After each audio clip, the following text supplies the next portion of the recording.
उत्तराखंड में राजनीतिक सरगर्मियां अपने चरम पर हैं। गली मोहल्ला हो, चौक चौराहा हो या फिर बाजार हो, हर तरफ राजनीति का गुलाल उड़ रहा है और हर व्यक्ति इस राजनीतिक गुलाल के रंग में डूबा हुआ है। ऐसे राजनीतिक माहौल में हमारे युवा सांसद क्या सोचते हैं, राजनीति के बारे में क्या उनकी राय है और क्या वो सरकार से अपेक्षाएं रखते हैं, आइए हम जानते हैं। सबसे पहले विनय जी, आपका बहुत बहुत स्वागत है हमारे दर्शकों की तरफ से भी और हमारी टीम की तरफ से भी। हिमांशु जी, आपका भी और आपके तमाम देखने वाले दर्शकों का भी बहुत बहुत आभार और शुक्रिया। उत्तराखंड में राजनीतिक गतिविधियां अपने चरम पर हैं। मुझे नहीं लगता है कि ऐसा कोई व्यक्ति है जो राजनीति में संलिप्त ना हो या फिर उसे ये जानने की इच्छा ना हो रही हो कि आखिर सरकार किसकी बन रही है। ऐसे में एक यूथ पार्लियामेंट ऑफ मेंबर क्या चाह रहा है, क्या सोच रहा है, उसके दिमाग में क्या चल रहा है? देखिए, मेरा हमेशा से विज़न एक ही रहा है कि जो भी सरकार हो वो उत्तराखंड के विकास को लेकर के प्रतिबद्ध हो। क्योंकि पुष्कर सिंह धामी जी को एक बहुत विश्वास के साथ जनता ने मौका दिया और उनको नेतृत्व दिया, तो जनता की तमाम अपेक्षाएं हैं, उम्मीदें हैं उनसे कि कहीं ना कहीं वो रोज़गार को लेकर के, स्वास्थ्य व्यवस्थाओं को लेकर के बेहतर करें। और इसका निर्धारण मैं नहीं कर सकता, आप नहीं कर सकते, इसका निर्धारण जनता करेगी। वो फैसला की घड़ी आ गई है और मुझे लगता है कि अगर पुष्कर सिंह धामी जी के नेतृत्व में कुछ बेहतर हुआ है तो कहीं ना कहीं दोबारा जनता उनको फिर से मौका देगी। विनय जी, आप जागरूक युवा हैं, एक अनुभव आपके पास है। समाज में कुछ लोग ऐसे भी हैं जिनके पास अनुभव ही नहीं है, वो राजनीति को किस तरीके से देख रहे होंगे? देखिए, अनुभवहीन लोग राजनीति में कोई खास भूमिका नहीं निभा पाते। मैंने कहा, आज वर्तमान परिदृश्य में राजनीति में अनुभवपूर्ण व्यक्ति, अनुभवहीन व्यक्ति नहीं, अनुभवपूर्ण व्यक्ति का होना बहुत ज़्यादा ज़रूरी है। मैंने कहा कि युवाओं की सक्रियता भी बहुत ज़रूरी है और उसके साथ साथ ऐसे लोग जो बुद्धिजीवी वर्ग है। मैंने कहा कि इस राजनीति को जितना खतरा इस देश के कट्टरवादी लोगों से नहीं है, अनपढ़ लोगों से नहीं है, जितना खतरा इस देश के बुद्धिजीवी लोगों से, क्योंकि वो खामोश रहते हैं। राजनीति में उनका जागरूक होना और अपनी भूमिका को सुनिश्चित करना बहुत महत्वपूर्ण है। आपने अभी कट्टरता का शब्द इस्तेमाल किया। कट्टरता को अगर अलग रख दें तो धर्म भी एक चीज़ है। मैं किसी विशेष धर्म के बारे में या किसी राजनीतिक पार्टी के बारे में नहीं बात करूंगा, लेकिन जो राजनीतिक पार्टियां धर्म के नाम पर कुछ कुछ योजनाएं लेकर के आ जाती हैं, तो जो एक धर्म से हटकर देखने वाला व्यक्ति है, जो सर्वधर्म सम्मान की बात करता है, उसके मस्तिष्क पर ये बातें किस प्रभाव से, मतलब क्या प्रभाव डालेगी? देखिए, रिलीजन्स की बात आपने कही है, इसमें कोई दौराय नहीं है कि हमारे कॉन्स्टिट्यूशन में भारत को धर्मनिरपेक्ष देश कहा गया है, उसमें प्रावधान है। यद्यपि राजनीति में कहीं ना कहीं धर्म की राजनीति इस देश में होती रही है। वर्तमान परिदृश्य में भारतीय जनता पार्टी को भी कहीं ना कहीं इसी परिदृश्य से देखा जाता है कि नरेंद्र मोदी जी और योगी आदित्यनाथ जी कहीं ना कहीं देश में धर्म की राजनीति करते हैं। राम मंदिर का मुद्दा हो, चाहे वो आर्टिकल 370 का मुद्दा हो, इन सब चीज़ों को कहीं ना कहीं चुनावों में मुद्दा बना करके वोट की बैंक की राजनीति। क्या अन्य पार्टियां ऐसा नहीं कर रही हैं? नहीं, मैंने कहा कि बहुत सारी राजनीति में अगर ऐसा राजनीतिक पार्टियां करती हैं तो ये कहीं ना कहीं राजनीति के परिदृश्य से बहुत अच्छा नहीं माना जाता है। संत समाज एक तरीके से बहुत महत्वपूर्ण उत्तराखंड में भूमिका निभाता है सरकार बनाने में। संत समाज एक धर्म का पक्ष रखता है, समझ रहे हैं आप। दूसरी बात, सरकार वो धर्म से हटकर सोचता है। हाँ। विरोधाभास नहीं लगता आपको, चाहे कोई भी पार्टी है? नहीं, देखिए, विरोधाभास वाली तो जो आपने बात कही है, मैं समझता हूँ कि संत को अपनी एक निष्पक्ष भूमिका निभानी चाहिए राजनीति में। क्योंकि जो साधु होता है वो किसी पार्टी विशेष का नहीं होता, वो राष्ट्र का होता है, राष्ट्र विशेष का होता है। पार्टी भी राष्ट्र की है, जनप्रतिनिधि भी राष्ट्र का है, उसके लिए राष्ट्र सर्वोपरि है। और अगर इस तरीके से मुझे लगता है कि कोई कहीं ना कहीं गलत करता है तो जरूर विरोधाभास जैसी चीज़ें उत्पन्न होती हैं, लेकिन वो गलत है। समाज में इस चीज़ का क्या उदाहरण जाएगा? क्योंकि एक पार्टी किसी विशेष धर्म को प्रलोभन दे रही है या कह लीजिए उसके लिए योजनाएं ला रही है, एक पार्टी किसी अन्य के लिए योजनाएं ला रही है। संत तो अपने धर्म की बात करता है ना। वही मैं कह रहा हूँ, मैंने कहा कि जो पार्टी राष्ट्र के लिए सोचे, जो पार्टी धर्म से ऊपर उठ करके शोषित वंचित हर गरीब तबके के लिए सोचे, 2 वक्त की रोटी एक गरीब की झोपड़ी में है या नहीं है, यहाँ पर चिंतन करे, यहाँ पर विचार करे और इसको प्राथमिकता बना करके विकास करे, तो मैं समझता हूँ कि ऐसा विकास पूरे राष्ट्र के लिए और ऐसी पार्टी की विचारधारा कहीं ना कहीं उत्तम। हर राजनीतिक दल किसी न किसी अन्य प्रलोभन से एक समाज के उस वर्ग को भी प्रलोभित करता है जो राजनीति में सक्रिय नहीं है या फिर वो नहीं सोचता कि भाई मेरा भी इसमें कुछ फ़ायदा हो। देखिए, राजनीति में जो मैं समझता हूँ कि वर्तमान परिदृश्य में चाहे वो युवाएं हों, चाहे महिलाएं हों, ऐसा वर्ग जो कहीं ना कहीं राजनीति के बहुत ज़्यादा संलिप्त नहीं है, कहीं ना कहीं उससे अछूता है। वो चाहता है कि कम से कम एक ऐसी पार्टी का नेतृत्व प्रदेश को और राष्ट्र को मिले जो कहीं ना कहीं जनहित के मुद्दों को छू पाए, जो रोजगार पे काम करे, जो स्वास्थ्य पे काम करे, जो एजुकेशन सिस्टम आप पे काम युवा हैं तो आपको कहीं ना कहीं ये कमी महसूस नहीं होती कि पुराने घिसे पिटे जो हैं मुद्दे शुरू से ही चलते आ रहे हैं, महंगाई है, शिक्षा है, स्वास्थ्य है, क्या किसी भी राजनीतिक दल के पास ऐसा कोई मुद्दा नहीं है जो नया लगे जनता को? देखिए, इस टाइप के नए मुद्दे बहुत सारे हो सकते हैं। मैंने कहा कि राजनीतिक पार्टियां इस पर पूरी प्राथमिकता के साथ काम नहीं करती हैं और तभी तो कारण है आज लोग अगर सड़कों पे आ रहे हैं, अगर महंगाई को लग रहा है, लोगों को महंगाई बढ़ रही है, कहीं ना कहीं महंगाई की मार पड़ी है और कहीं ना कहीं यद्यपि लॉकडाउन का असर रहा है, लेकिन इस बात को भी नहीं नकारा जा सकता कि अगर राजनेता अगर अपनी पूरी ईमानदारी के साथ काम करते तो लॉकडाउन में जो भारत ने बेरोजगारी और अव्यवस्थाएं देखी हैं उससे भारत कहीं किसी निजात एक पार्टी की बात नहीं करेंगे, कौन सा ऐसा कारण हो सकता है जो राजनीति से लोगों के अंदर अभी भी चिड़न डालता है?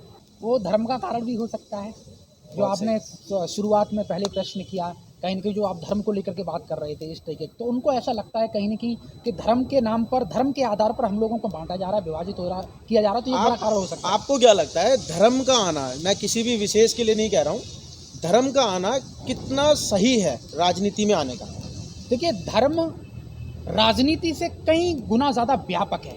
धर्म शब्द की परिभाषा, मैंने कहा धर्म राजनीति का एक बहुत बड़ा परिदृश्य धर्म को विभाजित नहीं कर सकता, क्योंकि धर्म क्या है कि एक पूरा ग्लोबली है और धर्म हर विशेष वर्ग के लिए, जाति समुदाय के लिए सबको समानता का अधिकार देता है। धर्म का मतलब धर्म कहाँ देता है समानता का अधिकार? धर्म का मतलब होता है जो धारण करने योग्य है, धर्म का जो अभिप्राय जो लेकिन आजकल तो धर्म की जो परिभाषा है वो अलग आ गई, गलत व्याख्या लोग कर रहे हैं, अलग परिभाषा मैंने कहा। लेकिन धर्म एक श्रेष्ठ है, धर्म एक साकार है, धर्म एक सकारात्मक चीज है, जिसको अगर राजनीति सही मायने में धारण अगर कर लेती है, तो अगर राजनेताओं ने धर्म को धारण कर लिया तो राजनेता भी पवित्र हो जाएंगे, तो भ्रष्टाचार, गरीबी, बेरोजगारी ये तो खत्म ही हो जाएगी, ईमानदारी आ जाएगी। जो एक तरफा वाला मामला चल रहा है कि मैं इस चीज के लिए बोलूंगा, दूसरा पक्ष उस चीज के लिए बोले, वो कहाँ तक सही है? वो तोड़ मरोड़ के प्रस्तुत किया जाता है। मतलब कुल मिलाकर के राजनीति में धर्म लाया जा रहा है बिल्कुल केवल वोट बैंक की राजनीति, लाभ अपने निजी हितों के लिए, अपने निजी हितों के लिए। गरीब तबके का तो यही चाह रहा है कि हमारे पास 2 वक्त की रोटी हो, काम करने के लिए नई नई फैक्ट्रियां लगें, कुछ उद्योग धंधे डेवलप हों जिससे हमें रोजगार मिल पाए, रोजगार मिल पाए तो मेरी आजीविका चल पाए। गरीब आदमी यही चाहता है। और अगर राजनेता गरीबों को अपनी वोट बैंक की पॉलिसी के लिए अगर उनको इस्तेमाल करते हैं तो ये बहुत ज़्यादा शर्मनाक है। विनय ने हमेशा से इस चीज़ का खिलाफ किया, मैंने हमेशा से कहा है कि राजनेता तुम बड़े बड़े बिल्डिंगें बनाओ, होटल बनाओ, बड़े बड़े बंगले खड़े करो, लेकिन एक गरीब की झोपड़ी में मजदूर के पास रोजगार है, उसके पास 2 वक्त की रोटी है या नहीं है, ये भी पता होना चाहिए राजनेता को। जब तक राजनेता ये भूलते हैं तब तक मैं समझता हूँ कि ऐसे राजनेता को राजनीति करने का कोई अधिकार नहीं है, समाज से उनको बेदखल कर देना चाहिए, निकाल देना चाहिए। संतों की भागीदारी राजनीति में आपको क्या लगता है कितनी सही है? संतों की भूमिका, ऐसे संत जो वाकई में समाज का उद्धार करना चाहते हैं, इस राष्ट्र को परम वैभवशाली बनाना चाहते हैं, ऐसे राजनेता अगर राजनीति में अपनी भूमिका सुनिश्चित करते हैं, मैंने कहा पूरी ईमानदारी और निष्ठा के साथ, किसी प्रलोभन के साथ नहीं। ये नहीं है कि हम किसी नेता से हमें सिक्योरिटी चाहिए या मुख्यमंत्री से हमें पैसा चाहिए या हमें काम चाहिए और हमें अपना आश्रम खड़ा करना है, ये संत हो ही नहीं सकता है। वह संत जो वाकई में इस धर्मनगरी हरिद्वार का और इस पूरे देवों की भूमिका उद्धार करने वाला जो संत है, जो चाहता है पूरी ईमानदारी के साथ, ऐसे युवा, ऐसे राजनेता संन्यास में आए। और मैंने कहा कि जब जब राज सत्ता अपने धर्म से विचलित होती है तब तक इस देश का नेतृत्व गुरु सत्ता ने किया है और गुरु सत्ता कर सकती है, इसमें कोई दौराई नहीं। क्या मांग होगी अगर संत समाज चाहे तो क्या सरकार से अपेक्षाएं रखता होगा वो? संत समाज तो यही चाहता है कि इस देश में संतों के लिए कुछ अनुकूल वातावरण क्रिएट किया जाए, कुछ अच्छे आश्रमों की व्यवस्थाएं हों, संत जो बाहर यूं ही घूमते हैं और सड़कों पे सो जाते हैं, इस तरीके से उनके लिए समुचित रहन बसेरा की व्यवस्थाएं हों, और संतों के लिए जो भी व्यवस्थाएं हो सकती हैं, क्योंकि संत इस देश के महापुरुष हैं, संतों के ऊपर भारत टिका हुआ है, तो संतों का सम्मान सबसे पहले राष्ट्र का सम्मान है। आपको कहाँ लगता है कि जो आजकल का परिदृश्य है, जो व्यवस्थाएं आपने जो बताई अभी कि जिस पीड़ा में संत है, उसमें किसकी कमी है? राजनेताओं की कमी है या फिर किसी अधिकारियों की कमी है? देखिए, संत समाज को लेकर के मैं समझता हूँ कि घटिया राजनीति और कहीं ना कहीं ब्यूरोक्रेसी में बैठे हुए कुछ लोग, जिनकी वजह से कहीं ना कहीं संत लोगों को गलत देखना पड़ता है, उनकी वजह से उनको पीड़ा होती है, दर्द का अनुभव होता है, किसी भी प्रकार का सोसाइटी में कष्ट होता है, चाहे वो आर्थिक रूप से हो, चाहे वो सामाजिक दृष्टि से हो, चाहे वो वैचारिक दृष्टि से। मैंने कहा कि आज भी भारत के संतों को वैचारिक दृष्टि से बहुत प्रताड़ना झेलनी पड़ती है। पूरे वेस्टर्न कल्चर के लोग हमारे संतों का अपमान करते हैं। मैं कहता हूँ, आपके चैनल के माध्यम से हिमांशु जी कह रहे हैं कि भारत के संतों को लेकर के आज दिन तक भारत के कॉन्स्टिट्यूशन में कोई भी लॉ का प्रावधान नहीं है। क्या हम अपने संतों के लिए, लेकिन जो संविधान है वो तो धर्म को देखता ही नहीं ना, वो तो सर्वधर्म सम्मान वाली बात करता है। संतों की मैंने कहा समानता को लेकर, यद्यपि धर्मनिरपेक्ष शब्द भी जब कॉन्स्टिट्यूशन बना, बाबा साहब अम्बेडकर ने जब इसको स्थायी प्रावधान दिया, जब ये अस्तित्व में आया, उस टाइम धर्मनिरपेक्ष शब्द नहीं था। लेकिन भारत की ये निर्भीकता देखो, विनम्रता देखो कि भारत ने कहा कि नहीं, हिंदू, मुसलमान, सिख, ईसाई, जैन, पारसी, बौद्ध सबके लिए हम समान रखेंगे। इसलिए सेकुलर शब्द उसमें बाद में डाला गया उस वक्त की तत्कालीन कांग्रेस सरकार के नेतृत्व में।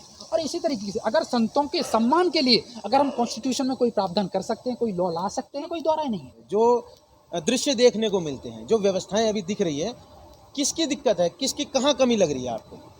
कहीं ना कहीं मैं समझता हूँ कि जो आपने संतों के परिप्रेक्ष्य में जो बात कही है, मैं ये मानता हूँ कि जिस तरीके से कुछ विशेष लोगों की तरफ से, मैं नाम नहीं लूँगा, भारतीय संस्कृति को टारगेट किया जाता है, भारतीय धर्म को टारगेट किया जाता, तोड़ा जाता है, ये गलत है। मैंने कहा है कि हमारा हिंदू सनातन वैदिक राष्ट्र सर्वश्रेष्ठ है। और ये मैं नहीं कहता हूँ, ये भारत के 1 अरब 96 करोड़ वर्ष पुराने वेद कहते हैं। ये 9 लाख वर्ष पूर्व त्रेता युग में भगवान राम का रामराज्य कहता है, जो पूरी दुनिया के लिए आदर्श बन गया। ये आज से 5000 वर्ष पूर्व योगेश्वर श्रीकृष्ण भगवान का कुरुक्षेत्र में दिया गया उपदेश कहता है कि भारत का हिंदू सर्वश्रेष्ठ है। हिंदू कभी भी सांप्रदायिक नहीं हो सकता, हिंदू देश में कभी भी दंगे नहीं करवा सकता, हिंदू देश में कभी भी सांप्रदायिक उन्माद नहीं फैला सकता, हिंदुओं ने कभी इस देश में कत्लेआम नहीं किया और ना ही स्वीकार किया। लेकिन जब हिंदुओं को टारगेट किया जाता है, जब हमारे संत समाज को टारगेट किया जाता है, तब विनय हमेशा से होता है।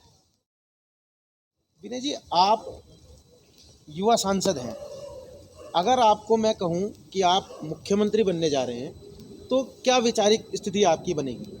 देखिए, ये तो एक बहुत लंबी यात्रा है और मैं समझता हूँ कि मैं कुछ नहीं हूँ, मैं एक सामान्य जन कार्यकर्ता हूँ और मैं हमेशा से चाहता हूँ कि इस समाज को, राष्ट्र के लिए, देखो मेरी 3 बड़ी प्राथमिकताएं होती हैं। मैं सब यही हमारे दर्शक भी जानना चाहते हैं। मेरी 3 बड़ी हमेशा से प्राथमिकताएं। एक तो इस देश की गरीबी को लेकर के मैं लड़ना चाहता हूँ, काम करना चाहता हूँ। हमारी प्राथमिकता यह है कि आज भी इस देश के अंदर करोड़ों बच्चे 2 वक्त की रोटी न मिलने के अभाव में भूखे सो जाते हैं। आज भी स्वास्थ्य सेवाएं न मिलने की वजह से इस भारतवर्ष में 5 से 7 लाख लोग रोटी न मिलने की वजह से, अच्छी स्वास्थ्य सेवाएं न मिलने की वजह से हर महीने दम तोड़ देते हैं इस देश में। कोई संज्ञान नहीं लेता है। क्या सरकारों के पास इसका डाटा है? क्या सरकारों के पास इसका रिकॉर्ड है कोई?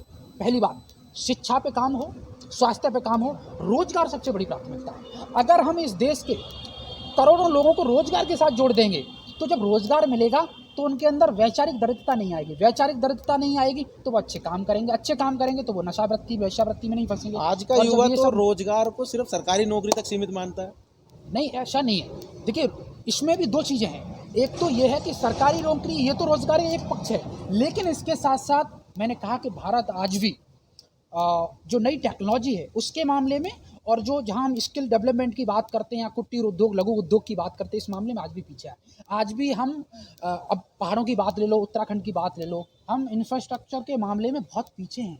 हम नई इंडस्ट्री खड़ी नहीं कर पा रहे, नए बिल्डिंग खड़ी नहीं कर पा रहे, नए जॉब के हब क्रिएट नहीं कर पा रहे। इसकी वजह से कहीं ना कहीं लॉकडाउन की वजह से 1.5 से 2 करोड़ लोगों के हाथों से रोजगार गया है। यद्यपि इसमें सरकार प्राथमिकता दिखा रही है, क्योंकि ये ग्लोबली हुआ है, भारत पर ही नहीं, अमेरिका पे, जापान पे, चाइना पे, कनाडा पे, सब देशों पर इसका असर पड़ा है। लेकिन फिर भी सरकारों को, क्योंकि बहुत बड़ा प्रश्न चिन्ह है, आने वाले समय में हो सकता है, मैं आज आपके चैनल के माध्यम से इस बात को कह रहा हूँ कि जॉब के लिए बहुत बड़े जन आंदोलन हो सकते हैं सड़कों पर। इसलिए सबसे पहली प्राथमिकता सरकार की होनी चाहिए कि लोगों को रोजगार।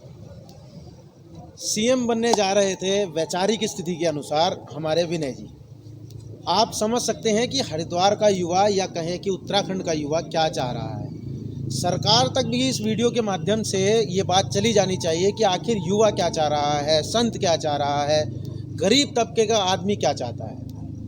कब तक किसी चीज़ को इतना दबाएंगे ये लोग? मैं किसी विशेष की बात नहीं कर रहा हूँ, सभी की बात कर रहा हूँ। कब तक इस विशेष वर्ग को दबाएंगे, युवाओं को दबाएंगे? अभी विनय जी ने खुद कहा कि एक समय ऐसा भी आ सकता है जिस समय युवाओं को रोजगार के लिए आंदोलन करना पड़े। कहीं किसान आंदोलन कर रहे हैं, कहीं जातिवाद को लेकर के आंदोलन हो रहा है और कहीं संभावनाएं ये भी जताई जा रही हैं कि हो सकता है आने वाले समय में युवाओं को ही रोजगार के लिए कहीं आंदोलन न करना पड़ जाए। एक बहुत बड़ी बात हमारे सामने आज विनय जी ने रखी है। विनय जी, अपने दर्शकों की तरफ से आपको बहुत बहुत धन्यवाद देना चाहूँगा कि आपने अपना अमूल्य समय हमारे को दिया। हिमांशु जी, आपका भी और आपके तमाम जो टीवी चैनल के, न्यूज़ चैनल के जो तमाम दर्शक हैं, आप जो जन आंदोलनों को, जो जन मुद्दों को उठा रहे हो, वो भी कहीं ना कहीं बहुत व्यापक स्तर पर कार्य है, तो आपका भी बहुत बहुत आभार और धन्यवाद।